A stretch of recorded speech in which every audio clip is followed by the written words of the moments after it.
અમારા કટપના બે દીકરા આવેલા છે લાલજી વાળા, એને એની જોડે ઉઠતા તો બેહતો તો, એની જોડે ફરતો તો, એની જોડે સુખ દુઃખની વાત કરતો તો, અને એ અજય નતો, કદાચ મમ્મી પપ્પા નતા, કાકા કુટુંબ મોટો થયેલો હતો દીકરો શિવપુર બસ સ્ટેન્ડ, પણ એની હગઈ કરેલી હતી ખાનપરાની અંદર કરેલી હતી, બરાયા વાળા કારોડીના અંદર.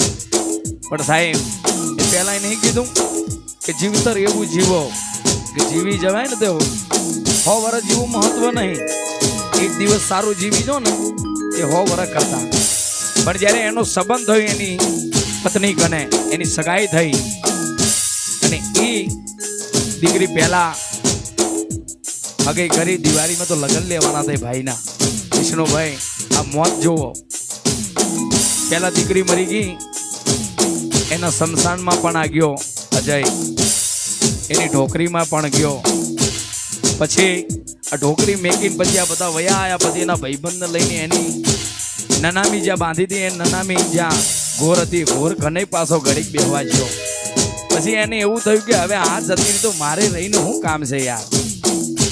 એ છોકરો શિવપુર બસ સ્ટેન્ડ ની અંદર એ અજય આ ભાઈઓનો મિત્ર, અને રાહુલ અને વિનોદ બે ભાઈઓનો મિત્ર, અને એના તો ભાઈબંધ છે સાહેબ. અને 7 તારીખે એનો કાર્યક્રમ અમારો જ છે સાહેબ. પણ આ બે ભાઈઓ મારા કટમવાળા ગવરાવતા હોય ત્યારે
મોટું થયું વિક્રમ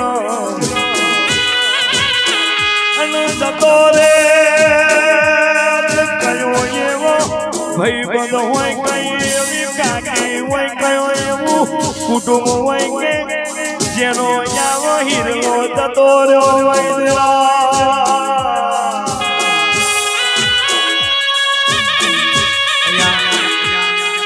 ધન્યવાદ છે એમની વહુઓ છે, એમની દીકરીઓ છે, પણ એમના માટે કોઈ તાળીઓનો ગરગરા થાય.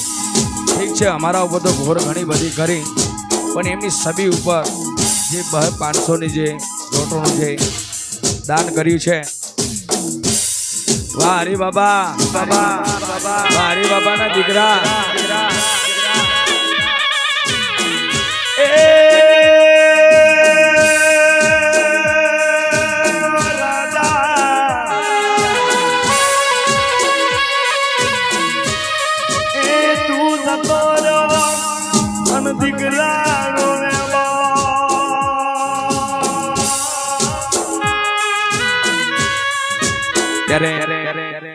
એ હરી બાપાના માટે, એ વેલજી બાપાના એ રાયભણ બાપાના માટે, અને એ મોગી માં માટે અહીંયાથી મારા સમાજની અંદર ચાલતા જે ભજનો છે તમારી સામે રજૂઆત કરવા છે. પણ એ વેલજી